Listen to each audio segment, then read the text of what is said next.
Then the dollar index was down around 100, and you figure that might bounce, and it went all the way to 107. And you would think under that environment that gold would have gone down.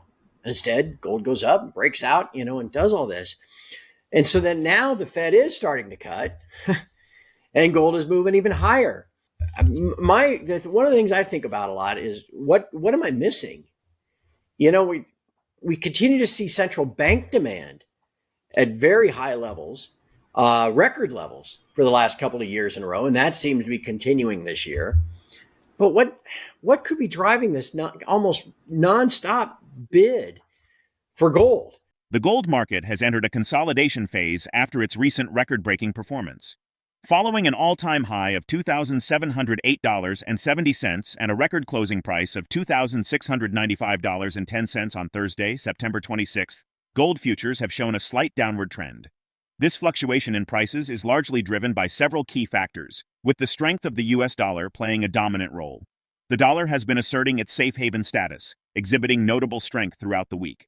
Gold prices remain highly sensitive to future Fed rate decisions, and the upcoming jobs report on Friday is expected to significantly impact the central bank's monetary policy direction. Craig Hemke of TF Metals report breaks down the factors behind gold's record-setting price run, highlighting central bank buying, tensions in the Middle East, the fast-approaching U.S. election, and the Federal Reserve's interest rate cuts as key drivers. He mentioned that gold attempted a breakout as early as December 1st last year, but was quickly reversed. It then took nearly 90 days to regain momentum before surging higher and breaking out again on Friday, March 1st, setting the stage for the remarkable rally we've seen since. In August, central banks reported a net gold purchase of 8 tons, marking a significant decline from the highs earlier in 2024.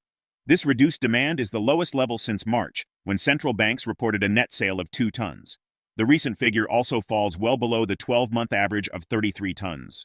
Despite the slowdown, emerging market (EM) central banks have remained key drivers of demand, accounting for 70% of total net purchases so far this year.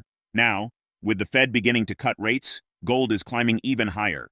Hemke questions what might be fueling this persistent demand for gold, pointing to central banks' record-level purchases over the past few years as a significant contributing factor. He also speculates about the upcoming BRICS summit, where there's talk of a new trading currency that could potentially have a gold component. This speculation, Hemke believes, might be prompting countries to stockpile gold in preparation for the possible introduction of a BRICS-backed currency. Ready to dive in? Before we do, take a moment to like and subscribe if you're enjoying the content. We're so close to hitting 1,000 subscribers, and with just 11% of viewers subscribed, every click counts. Gold had tried to break out all the way back on the 1st of December last year.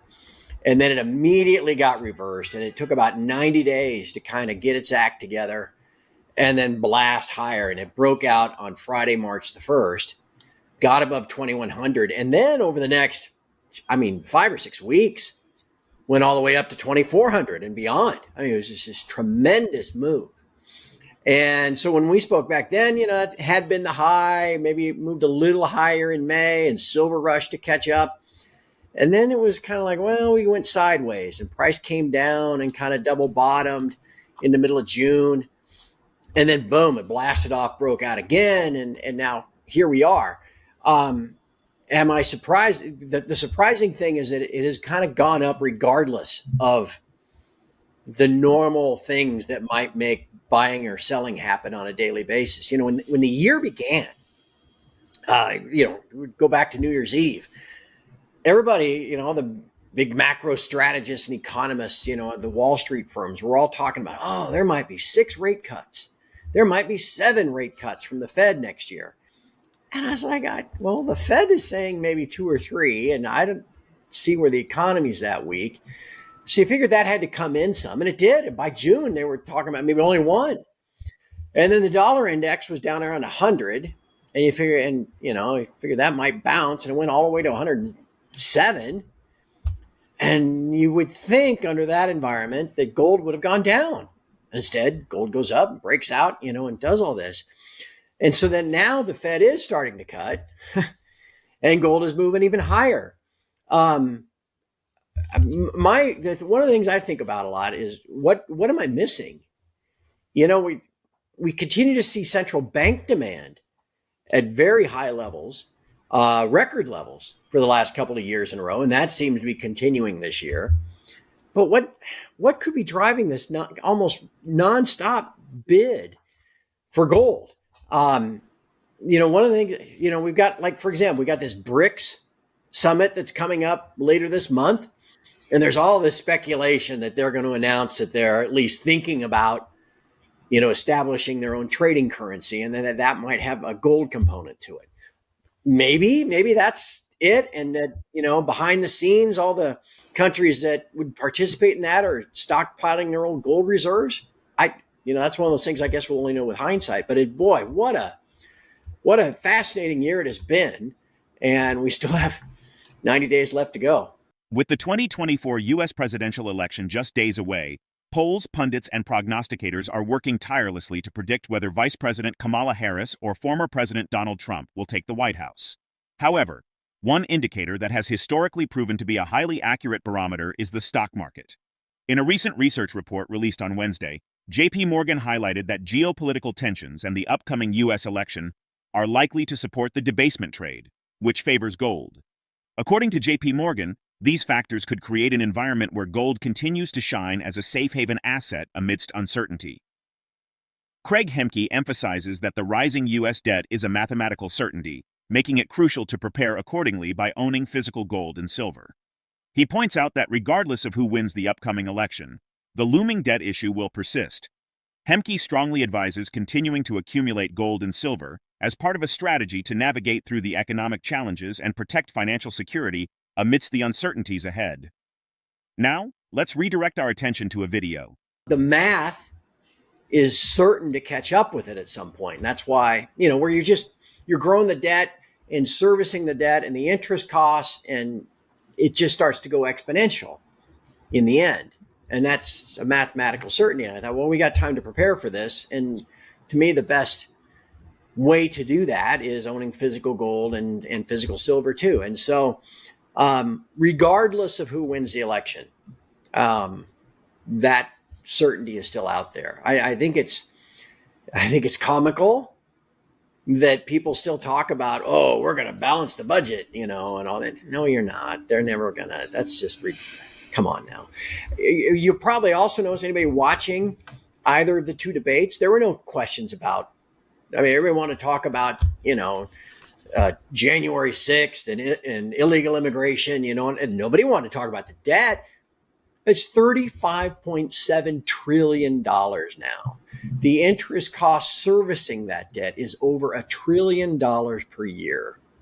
This most recent price spike in gold began a couple of weeks ago when, in the monthly budget numbers that are reported by the U.S. government, the deficit for August, just the month of August, was $380 billion. Now, you can't take that and just, make it a run rate and annualize it and say, gosh, that's 4.5 trillion a year. Because there are some months like April, when everybody's taxes are due, that the deficit is sometimes even positive. But you get a headline like that, and it makes people, the people that are responsible for managing money, they have a fiduciary responsibility, allegedly, kind of grabs you by the lapels and shakes you a little bit. Wait a second. Did they say 380 billion for a month? We got to do something about that. And so that's not going to change. And it doesn't matter who's president. It doesn't matter which party is in charge of either, side of the U.S. Congress. This is going to continue. And if we are, in fact, heading into a recession, which I have no doubt that we are, if it hasn't already begun, then your tax revenues are going to plummet. The spending is only going to increase, and that deficit and the total debt you're adding is going to widen out on an annual basis. So anyway, I have no idea who's going to win the election. But I think for people that are trying to plan for their financial security, to maintain their purchasing power, to, see their way through this storm, it's whoever wins is still, you want to keep buying your gold and buying your silver. The U.S. economy stands at a critical juncture as the national debt continues to rise exponentially. fueled by escalating interest costs and an ongoing budget deficit. In this challenging environment, gold has emerged as a vital asset, demonstrating resilience even as the US dollar remains strong and geopolitical tensions heighten. Central banks, particularly in emerging markets, are actively stockpiling gold to ensure financial stability and potentially prepare for significant shifts in global monetary dynamics. As the US approaches the 2024 election, uncertainty about the economy's future and fiscal policies is on the rise. Regardless of the election's outcome, many investors are turning to gold and silver as safe haven assets to safeguard their purchasing power and navigate the impending turbulence.